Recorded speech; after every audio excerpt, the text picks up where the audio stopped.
Hello students, आज आपण एक नवीन चॅप्टर घेऊन आलोय.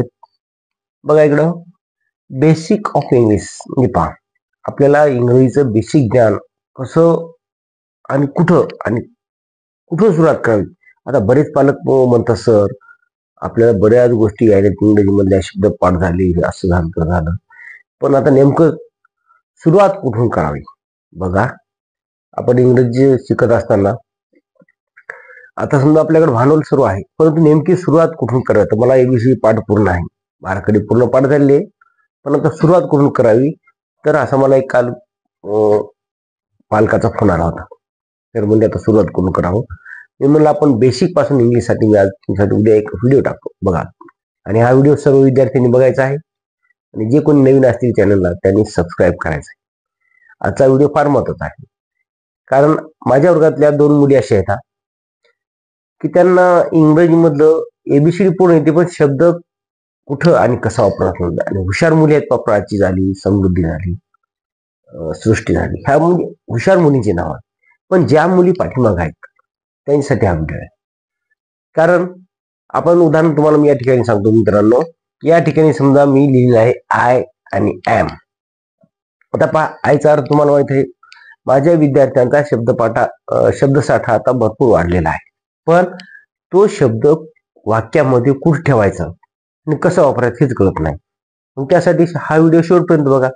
या व्हिडिओमध्ये मी तुम्हाला ॲम, इज, आर आणि सर्व या गोष्टी कशा वापरायच्या, कोणता शब्द कुठं वापरायचा याबद्दल मी सविस्तर माहिती सांगणार. बघा इकडे मित्रांनो, बघा, आय एम म्हणजे मी आहे. आता हे शब्द लिहित असताना आपण आयच्या पुढे आर लिहितो का? नाही. आर म्हणजे आहेत, म्हणजे ते झालं आहेत अनेक वचने. आता आणि एम आहे सिंगल. पहा, सिंगल म्हणजे काय रे? सिंगुलर म्हणजे एक वचने आणि प्लुरल म्हणजे अनेक वचने. तर पहा इकडं, आपल्याला या ठिकाणी आयच्या पुढे एमच लिहायचं आहे, आर लिहायचं नाही. जसं आय एम मी आहे, यू आर तू आहेस, वी आर आम्ही आहोत. बघा मित्रांनो, या ठिकाणी वाक्यामध्ये कोणता शब्द कुठं लिहायचा हे फार महत्वाचं आहे, आणि यावरच आज आपण बेसिकची प्रॅक्टिस करणार आहोत. हे जर तुम्हाला आलं सुरुवातीला तर भरपूर तुम्ही ज्ञान कमवलं असं मला वाटतं, कारण हे फार लय महत्वाचं आहे. बघा इकडं, आता या ठिकाणी मी तुम्हाला एक वाक्य देणार आहे. वया करा, वहीवरती लिहून घ्या, लक्ष द्या. आता बघा, एक साधं वाक्य सांगतो. म्हणजे आय एम अ टीचर, मी शिक्षक आहे. तर मी काय म्हणणार बघा, आय एम अ टीचर. बघा, आता हे झालं शिक्षक.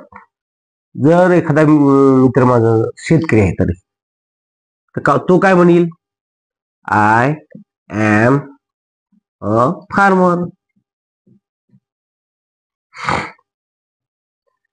आणि विद्यार्थी असेल तर आय एम अ स्टुडंट. पहा, आता विद्यार्थी मित्रांनो, आपण कितीतरी वाक्य करतो बघा. I am a student, I am farmer, I am a teacher, I am a doctor, I am a postman, I am a tailor, I am a housewife. बघा, आता हे झालं आय एम. सांग बरोबर तू आय एम तुमचं वाक्य सांगतोस. आता I am engineer. म्हणजे अशा प्रकारचे आपण भरपूर वाक्य या ठिकाणी तयार करू शकतो. आता बघा, आता वी म्हणजे काय? वी म्हणजे आम्ही. आता हे फार महत्वाचं आहे की आपण या ठिकाणी भरपूर असे वाक्य आय एम वरचे घेऊ शकतो. तुम्ही काय करा मित्रांनो, नवीन वाक्य या ठिकाणी कमेंट बॉक्स मध्ये मला लिहून खाली कमेंट बॉक्स मध्ये पाठवून द्या. तर पहा, हे झालं आय एम वरचं. आता पुढचा मुद्दा घेऊ आपण की जर आर असेल तर काय घ्यायचं. आर असेल तर काय घ्यायचं पहा, वी आर फ्रेंड्स.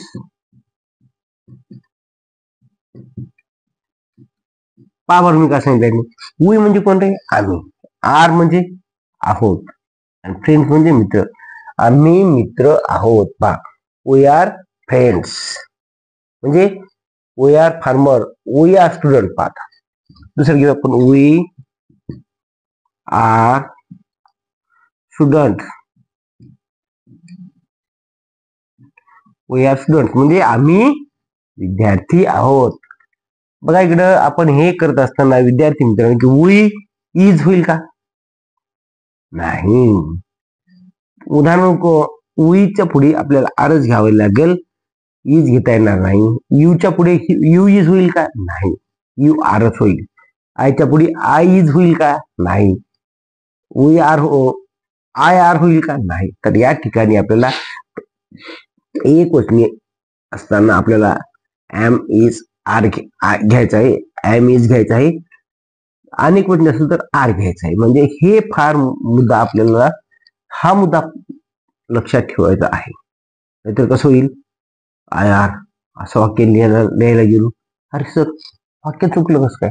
तर या ठिकाणी हे फार महत्वाचे. एक वचनीसाठी आपल्याला एम इज घ्यायचं आहे, अनेक वचनी असेल तर आर घ्यायचं. आपण पुढे बघूया. आता वाक्य घेऊया आपण. आता बघा आय एम हॅपी, हे सुद्धा हे आय एम झालं की आता इज असल्या करायचं, सी इज, बरोबर आहे, सी इज. आता इज जर असेल तर या ठिकाणी she is girl, she is a girl. म्हणजे आपल्याला एम बरोबर इज सुद्धा आपण कसं घ्यायचं एक वचनासाठी आपल्याला माहित आहे. पण आर घेत असताना आपल्याला लक्षात ठेवा मित्रांनो की यू आल्यानंतर आपल्याला सर्वांना आर घ्यायचं आहे. आपण बरेच वाक्य आहे पहा. तुम्ही काय करा, वही घ्या, वहीवरती लिहा आणि ते वाक्याचा मला फोटो पाठवा व्हॉट्सअपवरती. मी सांगेन तुम्हाला मित्रांनो तुमचं आय एम आय बरोबर का नाही हे तुम्ही मला फोटो काढा. याला पैसे लागत नाहीत फोटो काढा. मित्रांनो कसं व्हायला माहितीये का, आपल्याकडं काही पालकांचा असा इगो आहे, अरे कशाला कुठं करत बसू मी, आणि सरला काही काम नाही, कुठले सुटला आपला व्हिडिओ टाकतात आणि करा हे मुलांना फोटो काढा पाठवा. माझ्या वर्गात ते विद्यार्थी सुद्धा असे आहेत बघा, त्यांचे पालक सांगतात अभ्यास कर, पण काय काय पालक लक्ष देत नाहीत, त्यामुळे ते विद्यार्थी मागे राहतात. आपण तसं करायचं नाही. आपण पद्धतशीरपणे संपूर्ण व्हिडिओ बघायचा, बघितल्यानंतर आवडला तर लाईक करायचा, नवीन विद्यार्थ्यांनी चॅनलला सबस्क्राईब करायचं आणि मी जे ट्रिक्स सांगत आहे ते आपल्या वहीवरती नोंदी घ्यायच्या आहेत आणि ते पाठ करायचे. बघा मित्रांनो, जर आपण असं नाही केलं तर आपल्याला इंग्रजी येणार नाही. मी 10वीपर्यंत जाऊ असतो तेवढा काही हुशार नव्हतो. आजकालची मुलं, जे मुलं माझ्या वर्गातले तिसरी दुसरी तिसरीची पोरं इंग्रजी बोलतात, तशी मला इंग्रजी 5वीला गेल्यावर सुरू झाली आणि 1 वर्ष तुम्हाला काहीच समजलं नाही. काय काचा घालत मिळाला नाही, एबीसीडीच पाठवून 1 वर्ष. 6वी 7वीला गेल्यानंतर एबीसीडी पाठ झाली. 10वीला गेल्यावर मला अशी कसतरी वाक्य वाचायला आली. म्हणजे सांगायचं पैकी काळ बदललेला आहे आणि काळाच्या ओघामध्ये आपण सुद्धा बदललं पाहिजे. मित्रांनो पुढे पहा, वी वरची वाक्य झालं. आता वी आर आता आय एम हाऊस वाईफ झालं, बरोबर आहे. आय एम हाऊस वाईफ होईल, पण वी आर हाऊस वाईफ म्हणजे आपल्याला या ठिकाणी आय, वी आणि यू. आता यू बद्दल बघूया. यू म्हणजे काय मित्रांनो, यू म्हणजे तू, यू म्हणजे तू किंवा तुम्ही. आता पहा, यू आर अ स्टुडंट. आता आपण दुसऱ्यासाठी बोलत असताना आपल्याला यू घ्यायचा आहे. बघा, यू आर अ स्टुडंट. आता या ठिकाणी सांगा मित्रांनो की आपल्याला यू इज घेता येईल का? नाही. हे फार महत्वाचे. यू म्हणजे कोण रे? तू किंवा तुम्ही. तुम्ही विद्यार्थी आहात. आता जर यू आर अ स्टुडंट म्हणलं तर हे फक्त एक आहे. स्टुडंट म्हणजे काय झालं मित्रांनो? एक. पण यू आर हे कट झालं.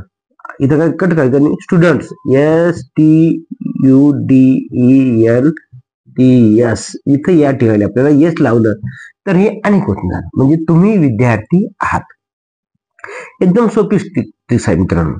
हे जर तुम्ही लक्षात ठेवलं तर 100% तुम्हाला इंग्रजी वाचायला, लिहायला आणि बोलायला येईल. Practice makes man perfect. मी प्रत्येक वेळेस सांगतो की प्रॅक्टिस नाही केली तर कसं आहे, देरे हारी पलंगावरी, असं केलं तर आपोआप येणार नाही. मी सांगत राहतो, तुम्ही ऐकत राहता, सोडून नळी फुंकली सोनारे, इकडून तिकडे गेले वारे, असं होऊ नये म्हणून आपण लक्षपूर्वक हा व्हिडिओ बघायचा आहे.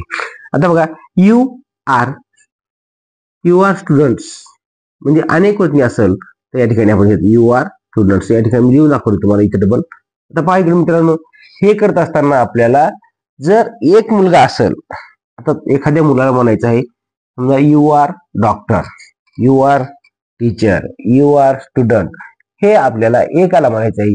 आणि अनेक असतील तर यू आर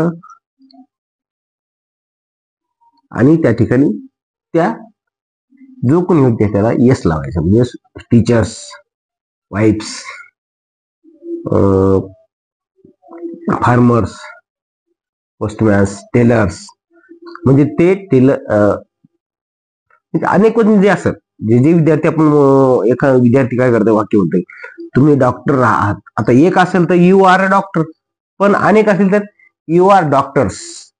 म्हणजे अशा प्रकारचं आपल्याला ठिकाणी एक वचनी अनेक वचनी कसं लिहायचं हे मी या ठिकाणी तुम्हाला सांगितलं. मित्रांनो, हा व्हिडिओ एवढा फार महत्वाचा आहे की आपण काय करायचं आहे, या आय एम म्हणजे मी आहे, वी आर म्हणजे आम्ही आहोत किंवा आपण आहोत, आणि यू आर म्हणजे तू आहेस किंवा तुम्ही आहेत, अशा प्रकारचे असे वाक्य तयार करा, वहीवरती लिहा. आणि माझ्यावर विद्यार्थ्यांनी काय करायचं आहे की शाळेत येण्यापूर्वी आपल्याला हे वाक्य लिहून आणायचे आहेत. असे कमीत कमी 5-5 वाक्य तरी लिहून आणा. व्हिडिओ आवडला तर नक्की आमच्या चॅनलला सबस्क्राईब करा, कमेंट्स करा, लाईक्स करा. थँक्यू.